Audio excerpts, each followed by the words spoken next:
Hi guys, it's Mrs. C here with Cycle 1, Week 20. I cannot believe we only have 4 weeks left. So today was a super fun day. Last week at the end of our foundations time, I assigned each of my master students a subject to present this week for new grammar. So they each divided up. I have 8 kids, so 2 of them paired up on Latin. But they each came up with their own way to present it. I did remind them that they only had 4 minutes and that the goal was to repeat it 7 times. But in my mind, I kind of anticipated that they would go over time because especially if you are a new tutor or even if you are a tutor who's been doing it for a while, you know sometimes it's really hard to stay within that 30-minute time frame. So I kind of anticipated we would take some time from presentation and maybe from orchestra, because to listen to our orchestra piece today was only like, if we did it 4 times, it was only going to be like 16 to 20 minutes, I think. So I planned some extra time there, but they actually did amazing. They only went 7 minutes over, and I think we even maybe got started a few minutes late. So they did awesome. I was so proud of them. So I'm going to tell you what my students planned for today. So my daughter Ella, she chose geography. So we did start off with geography, and she came up with putting index cards for each student, and they had 3 columns, A, B, C, and then they had each of the locations on there, and she used 2 dice that were dry erase dice. And so on one dice she had ABC written, they were written twice on the dice. And then on the other dice she had 1, 2, 3, 4, 5, 6. And depending on what your dice rolled, that was the location that you had to find this week. So she went through all of them, and then they started rolling dice, and she found and they had to find the location that corresponded to it on their map based on what they rolled. It was really funny because initially every single person, like she had the locations mixed up in each column, so it wasn't always like if you rolled B and you rolled 3, it wasn't Quebec on every column, it was a different one. But every roll for like the first time around, everybody rolled New Brunswick, so they really knew where New Brunswick was today. But it was fun. They liked doing that. It seemed we went around, and then she went over them again. If you are using a blown up map like I've been using in class, I don't know if maybe I got an early version or if they've changed it since then, but on the blown up maps, there are no lines to indicate where any of the provinces are in Canada. So you might want to pull up your Google Maps or use your map. Even the maps even our other CC maps don't have the lines very distinct. It was a little bit difficult to find. So I went in and helped her draw in some of those because they were a little hard to spot, but that's what they did for geography. After geography, I think we went into history.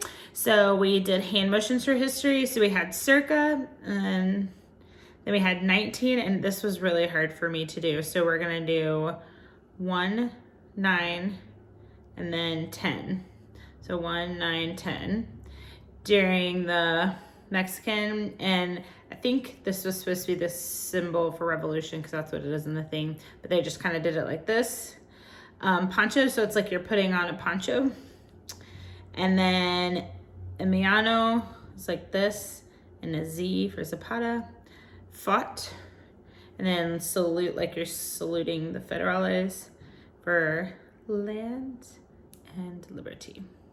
So again, that was circa, and then 1910 revolution. I think it's supposed to be like this: revolution, poncho, so it's like we're putting on a poncho. Emiliano, easy, fought again, federales, lands and liberty.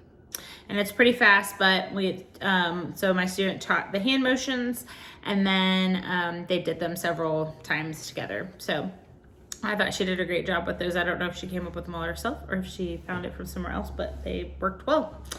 After history, we went to math, and so this student brought in a circular little Velcro scoreboard, and it was one that you can throw the little the little like fuzzy balls, and they'll stick to them.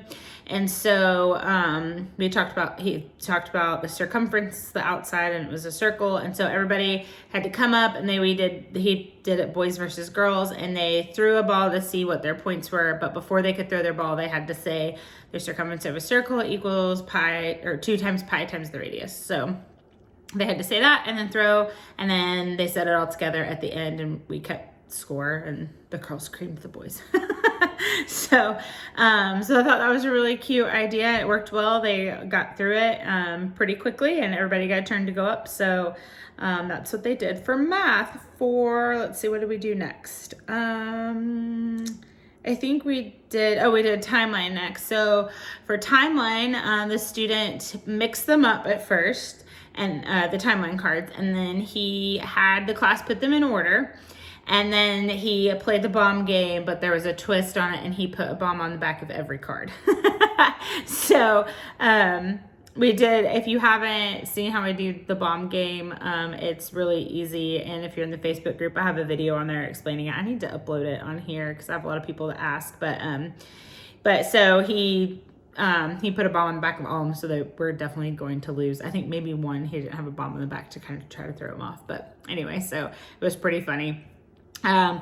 After we did the bomb game, we said it all through again, and then we moved on to Latin. So for Latin, we had 2 boys that were presenting it, and so they got up and they just kind of sang through it at first, and then they did had us do kind of different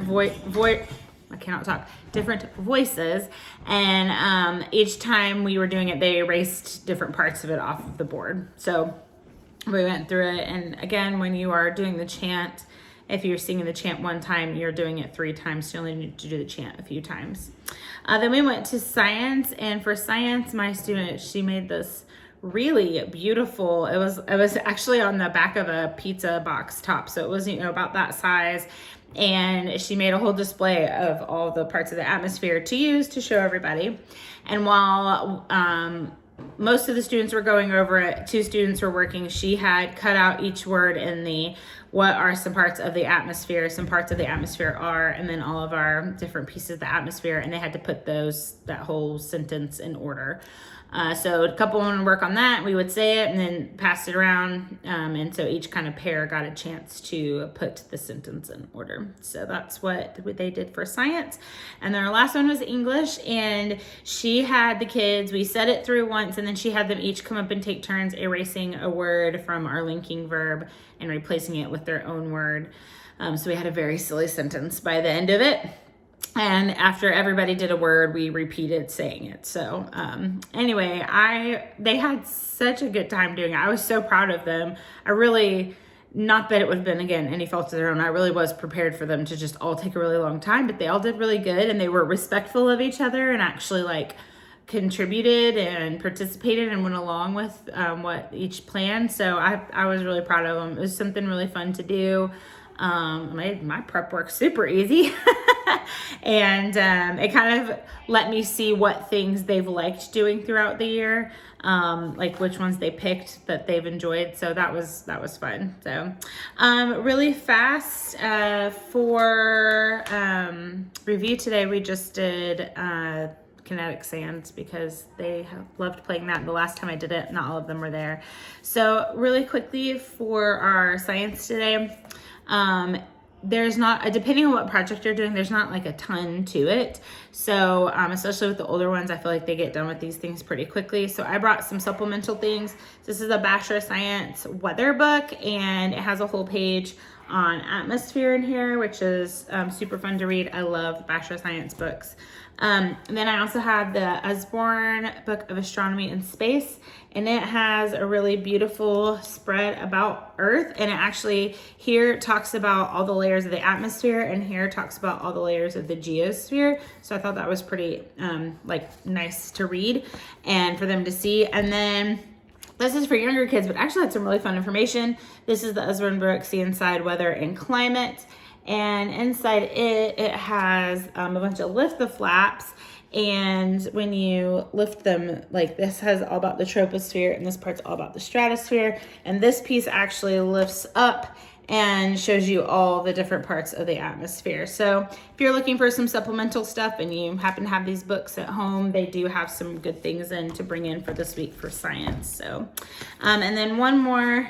I don't sell Usborne. I probably should with all of them that I have, but I've just gathered a lot over the years. So one more book that's really awesome for this cycle is The Famous Composers. And it has a page about each of our composers. I'll get to it. So we've got Bach, Handel, and Mozart. So it has a page for each of those. So if you're looking for more supplemental things, these a lot of libraries have these. I don't know if a lot of libraries have the Bachelor of Science ones, but they do have a lot of the Usborne ones. So anyway, I hope you guys have an awesome week, and I will see you back next week with just kidding. We have spring break for 2 weeks. So I will be gone for 2 weeks. I'm so sorry if that throws everyone off. Every time I have a break, I get a lot of people that are very, I don't want to say upset, sad that we're off schedule now. So I apologize, but I'll be back in 2 weeks. I don't know the date. It's sometime in March, towards the end, that I will be back. So we won't have CC next week or the week after, and I'll be back the next week. So anyway, I hope you guys have an awesome few weeks, and I will see you back with week 21. Bye.